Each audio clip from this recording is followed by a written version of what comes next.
Le pouvoir du silence, l'homme que l'on ne peut pas manipuler. Savais-tu que ce n'est ni la force brute, ni l'arrogance qui déstabilise certaines femmes, mais plutôt un homme qu'elles ne peuvent pas manipuler émotionnellement? Pas celui qui crie, qui réagit ou qui cherche à plaire. Non. Celui qui reste calme, centré, silencieux. Celui qui n'essaie pas de convaincre, qui ne mendie pas l'attention.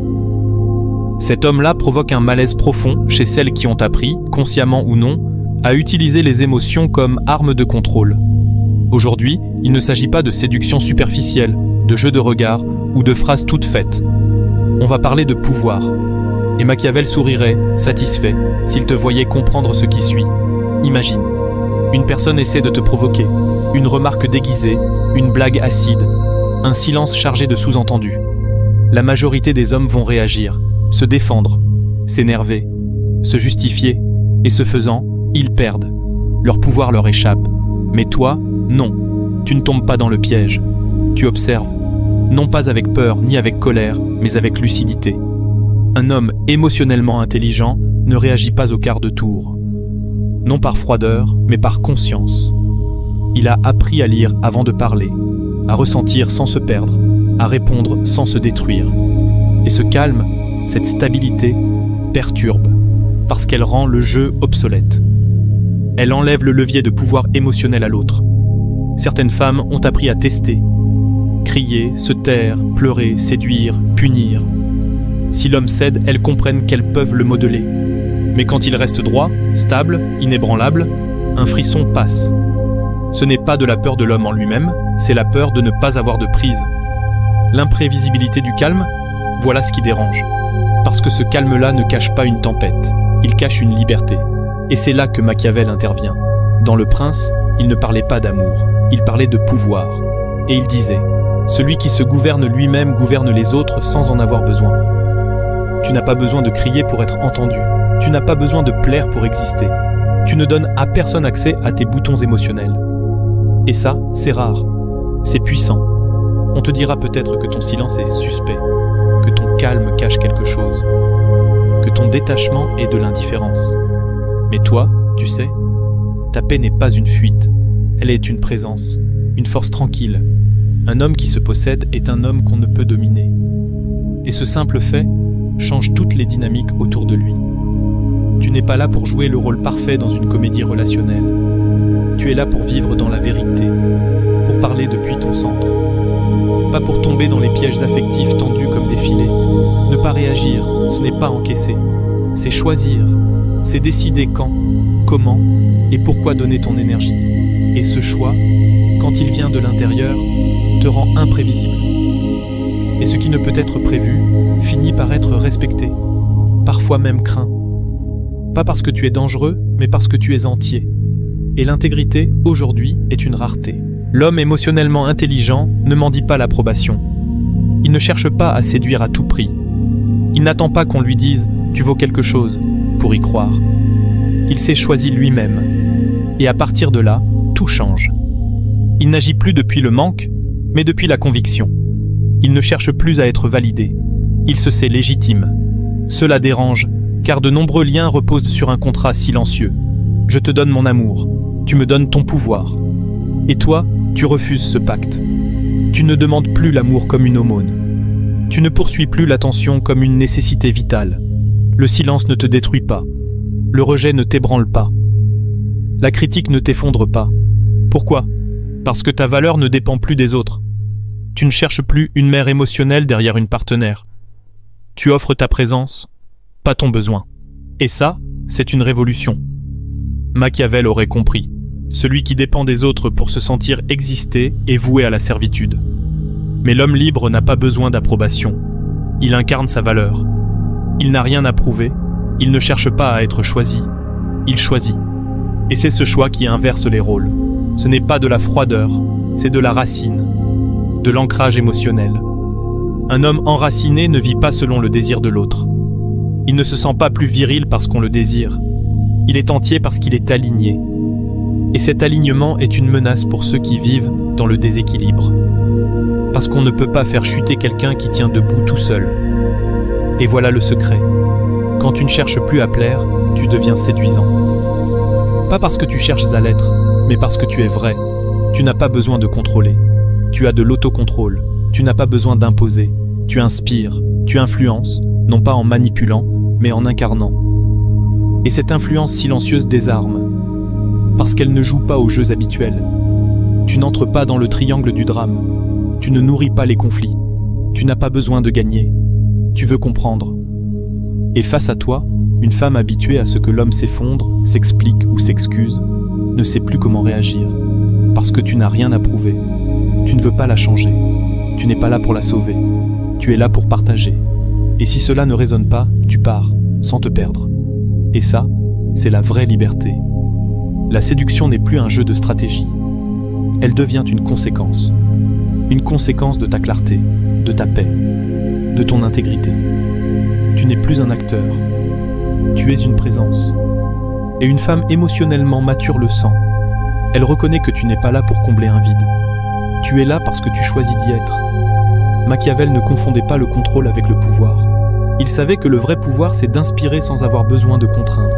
Et toi, tu inspires. Parce que tu comprends. Parce que tu écoutes. Parce que tu es là, entier, sans rôle à jouer. Et cette présence désarme les mécanismes anciens. Les jeux de pouvoir tombent d'eux-mêmes, car tu ne les nourris pas. Et ce que l'on ne nourrit pas, meurt. Quand tu comprends, tu crées un espace qu'on ne peut pas simuler. Un espace de vérité. Cela désactive des schémas de manipulation, de drame, de victimisation, parce que tu n'entres pas dans ces jeux, tu ne les nourris pas, et lorsqu'ils ne sont plus alimentés, ils se dissolvent. Cela peut être profondément inconfortable pour ceux qui ont besoin du conflit pour se sentir vivants. Mais c'est profondément attirant pour ceux qui cherchent une connexion réelle, pas un chaos émotionnel. Tu n'es plus intéressé par gagner une dispute, tu veux comprendre ce qui l'a déclenché. Tu ne veux plus avoir raison, tu veux la paix. Et si cette paix exige de la distance, tu la prends sans peur, parce que ton centre ne dépend de personne d'autre. Tu es un miroir, et les miroirs ne jugent pas, ils reflètent. Quand tu reflètes à partir de ta stabilité, tu invites l'autre à voir son propre reflet sans distorsion. Et cela, c'est inconfortable, car beaucoup de personnes sont habituées à des relations où l'autre réagit tellement qu'elles n'ont pas à se regarder elles-mêmes. Mais toi, tu ne réagis pas, tu comprends. Et à partir de cette compréhension, tu mènes avec douceur ou avec silence. Parce que tu sais que le pouvoir le plus fort n'est pas celui qui crie, mais celui qui reste ferme, même s'il n'est pas compris. C'est cela, le leadership émotionnel. Et c'est rare. C'est pourquoi beaucoup ne savent pas quoi faire de toi. Mais toi, tu sais ce que tu fais avec toi-même, et cela suffit. Une femme émotionnellement dominante ne craint pas l'homme brutal. Elle l'a déjà vu. Elle sait comment l'apaiser, le manipuler, ou même le détruire. Mais il existe un type d'homme qui, lui, la déstabilise. Celui qui ne craint pas ses émotions, qui ne cherche pas à la contrôler, mais qui ne se laisse pas emporter non plus. Celui qui canalise l'énergie sans élever la voix. Celui qui, si nécessaire, s'en va sans drame. Cet homme, c'est toi. Et cela te rend dangereux pour toute dynamique basée sur le contrôle émotionnel. Quand une femme explose, lance des pics, se tait ou provoque, la plupart des hommes se désarment, perdent le contrôle, se justifient, crient ou entrent dans un jeu où ils ne tiennent plus la barre. Toi, tu restes présent, non par froideur, mais par régulation. Tu n'éteins pas tes émotions, tu les diriges. Cette différence change tout, car en dirigeant l'énergie émotionnelle d'une situation avec calme, avec des questions, des silences et un ton posé, tu fais quelque chose de révolutionnaire. Tu diriges sans dominer, tu donnes le rythme sans imposer, tu guides sans avoir besoin de crier. Et tu sais ce qui se passe quand tu fais ça? Elle se sent en sécurité. Pas parce que tu la sauves, mais parce qu'elle sent qu'elle est avec quelqu'un qui ne va pas se briser quand les choses deviendront intenses. Et ça, pour une femme qui porte depuis des années le poids émotionnel de toutes ses relations, c'est magnétique. Ta fermeté la libère, ta sérénité l'invite à abandonner son masque. Ta maturité émotionnelle la désarme, car il n'y a rien à désarmer. Tu ne te bats pas par ego. Tu n'utilises pas le silence pour punir. Tu n'utilises pas l'affection pour manipuler. Ton énergie est un espace, et tout le monde ne le mérite pas. C'est pourquoi, si ce lien cesse de nourrir ta paix, tu ne fais pas de scène. Tu ne menaces pas de partir pour qu'on te supplie. Tu ne pleures pas sur une histoire dont tu sais déjà qu'elle est terminée. Tu pars. Tu pars avec dignité, en silence, avec clarté, parce que ta valeur ne disparaît pas quand un lien se brise, parce que tu n'as pas besoin de gagner une rupture pour sentir que tu vaux quelque chose. Tu pars sans haine, sans chercher de coupable, sans besoin de hurler ta douleur. Et ça fait peur à ceux qui sont habitués à utiliser le conflit comme une arme. Parce que l'homme, émotionnellement intelligent, ne laisse pas de blessures ouvertes. Il n'a pas besoin de détruire pour prouver sa force. Il n'a pas besoin de blesser pour soigner son orgueil. Il s'en va, et cela fait plus mal que n'importe quel cri, car cela montre que son amour était un choix, pas une dépendance, et que s'il n'est plus là, c'est parce qu'il a choisi de protéger sa paix, non parce qu'il a perdu une bataille. Machiavel l'aurait compris ainsi, se retirer avec honneur est le coup le plus redouté par ceux qui espéraient t'entraîner dans la boue. Tu n'as rien à prouver. Ta présence est déjà une déclaration. Ton adieu, quand il arrive, ne demande pas d'attention, mais du respect. Et dans ce silence final, il reste une empreinte qu'aucun autre homme ne peut laisser. Parce que tu as été un guide, pas un geôlier. Tu as été un refuge, pas une cage. Tu as été un choix, pas un besoin. Et cela, on ne l'oublie pas. Tu es le genre d'homme dont on se souvient, non pas pour ce qu'il a crié, mais pour ce qu'il a soutenu dans le calme et pour la paix qu'il a laissée en partant. Tu n'as pas besoin que le monde t'applaudisse pour savoir qui tu es. Tu n'es pas là pour être compris de tous, mais pour vivre en cohérence avec toi-même. Si ce message a résonné en toi, ne l'ignore pas. Ton esprit l'a reconnu pour une raison. T'abonner, commenter ou partager ton opinion, ce n'est pas pour moi, c'est pour toi. Chaque pas que tu fais vers ton centre t'éloigne de ce que tu n'es pas et te rapproche de ce que tu es déjà, mais que tu avais oublié. Non. Partir sans haine ni rancune, sans chercher à blâmer ni hurler sa douleur, c'est un acte de courage et de sagesse. Cela révèle une intelligence émotionnelle profonde, capable de choisir la paix plutôt que le conflit, la dignité plutôt que la revanche. Ceux qui utilisent la dispute comme arme craignent ce départ silencieux, car ils déjouent leurs attentes et brisent leurs mécanismes de contrôle. L'homme qui sait partir avec honneur ne perd pas.